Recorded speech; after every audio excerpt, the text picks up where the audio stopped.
안녕하세요. 저는 산소셀의 셀리더로 섬기고 있는 23살 김예언이라고 합니다. 저는 종종 노방전도를 나갑니다. 주로 학교 캠퍼스를 다니고 가끔 집 앞 동네를 다니기도 합니다. 전도하러 나가면 두려운 생각이 많이 들어요. 저는 굉장히 소심한 사람입니다. MBTI가 INFJ라서 생각도 정말 많아요. 그러다 보니까 나 이상한 사람처럼 보이면 어떡하지? 이런 생각? 나 신천지 아닌데 도를 아십니까? 아닌데 딱 그렇게 보이겠다 하는 생각을 엄청 많이 합니다. 그렇게 더 소심해져서 같이 전도하는 친구 있으면 친구 옆에 꼭 붙어서 1시간 정도 학교를 떠돕니다. 학교를 떠들면서 어렵게 말 걸면 눈길 한번 안 주고 그냥 지나가 버리거나 손살을 치면서 가버리기도 하고 이거 거부할 권리도 있잖아요 하면서 거부하기도 합니다. 그런데 이렇게 계속 거절당하다 보면 하나님께서 꼭 한 명은 제 이야기를 들어주는 사람을 만나게 하십니다. 제가 만났던 사람 중 기억에 남는 한 명에 대해 이야기를 나누고 싶습니다. 제가 시험에 들어서 굉장히 힘들었던 시간이 있었습니다. 어느 정도로 시험에 들어 있었냐면 구원의 확신에 대해서 하나님을 의심할 정도로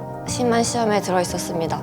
난 정말 구원받았을까? 사실 구원받지 못한 거 아닐까? 죽어서 하나님 앞에 섰는데 예수님 하나님이 날 모른 척 하시는 거 아닐까? 이런 생각들이 며칠째 제 머릿속에서 떠나질 않아서 너무 괴로웠고 힘들었습니다. 그러다가 어느 순간 소심은 저답지 않게 전도는 구원받은 사람이 할 수 있는 거야. 난 구원받은 사람이니까 더 이상 의심하지 말고 전도하러 가자 마음을 먹게 되었습니다.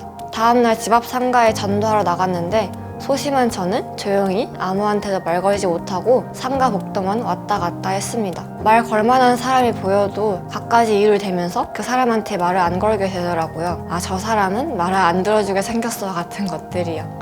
그렇게 한참을 떠돌다가 벤치에서 쉬고 계시는 아주머니 한 분이 보였습니다. 오늘 아무한테도 말을 못 걸었으니까 저 사람한테 말만 걸어보자. 빨리 거절당하고 힘드니까 집에 돌아가자 하면서 저 혹시 시간 5분 정도 괜찮으세요? 하고 말을 걸었습니다. 제 생각으로는 그분이 거절하셔야 하는데 시간 있다고 하시더라고요. 어쨌든 그분 옆에 앉아서 저는 교회에 다니는 사람이고 제가 이걸 읽어드리겠다면서 전도지를 읽어드리기 시작했습니다. 절반쯤 읽었을까 갑자기 그분이 그만 읽으라면서 고개를 돌려버렸습니다. 그러시면서 나는 여호와의 증인이고 전도하러 나온 길이라고 하셨습니다. 같이 전도하러 나온 사람 기다리시다가 절 만나신 거였어요. 저한테 오히려 여호와의 증인 팜플렛을 주시더라고요. 이거나 읽으라고. 그러시더니 본인의 이야기를 해주셨습니다. 처녀적인 삼촌을 따라서 감리교단 교회를 다녔는데 여호와의 증인 전도를 받아서 여호와의 증인이 되었고 자식들도 여호와의 증인이다. 안타까운 마음이 들었습니다. 그때 그분이 주신 팜플렛이 오랜 시간 가방에 들어있었던 것처럼 꾸깃꾸깃했었거든요. 왜 이분은 사이비에 빠져서 자기의 시간을 투자하고 이 더운 날 나와서 고생하실까?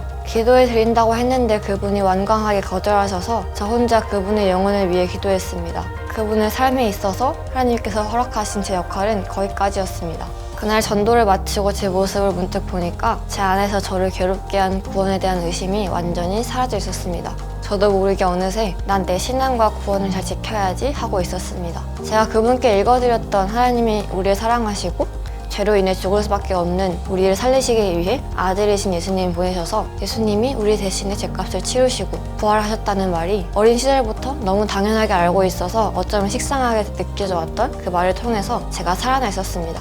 복음을 전하는 일은 듣는 이도 살리는 일이지만 무엇보다 복음을 전하는 나 자신을 살리는 일이었습니다. 복음을 전하기 전에는 두려움이 가득하지만 전하고 나면 하나님이 얼마나 그 사람을 사랑하시는지를 느끼게 됩니다. 또 복음을 전하는 일을 얼마나 기뻐하고 계시는지 저는 전도를 통해 너무나도 생생하게 느낍니다. 이런 하나님의 마음을 느끼게 되면 두려움은 완전히 잊게 됩니다. 두려움보다 더 큰 환희와 기쁨이 제 안에 가득 차버려서 하나님께 감사하다고 이런 경험을 하며 살 수 있게 되게 삶을 허락해 주셔서 감사하다고 저도 모르게 고백하게 됩니다. 어느 정도냐면 나 다 망해도 괜찮다. 하나님만 계시면 나 진로 못 정해도 괜찮고 내 성적 다 망해도 괜찮고 나 아무리 힘들게 살아도 괜찮다. 그냥 계속 이렇게 하나님 전하고 싶다 하는 마음이 들 정도입니다. 우리가 설교를 듣는 하나님만으로 충분한 삶, 하나님 때문에 행복한 삶을 정말 경험하게 되고 그 삶을 구하게 됩니다. 말로는 그 감정이 전달되지 않는 것 같아요. 영상을 들으시는 여러분들 그 삶에 너무 초대하고 싶습니다. 우리 같이 전도해요.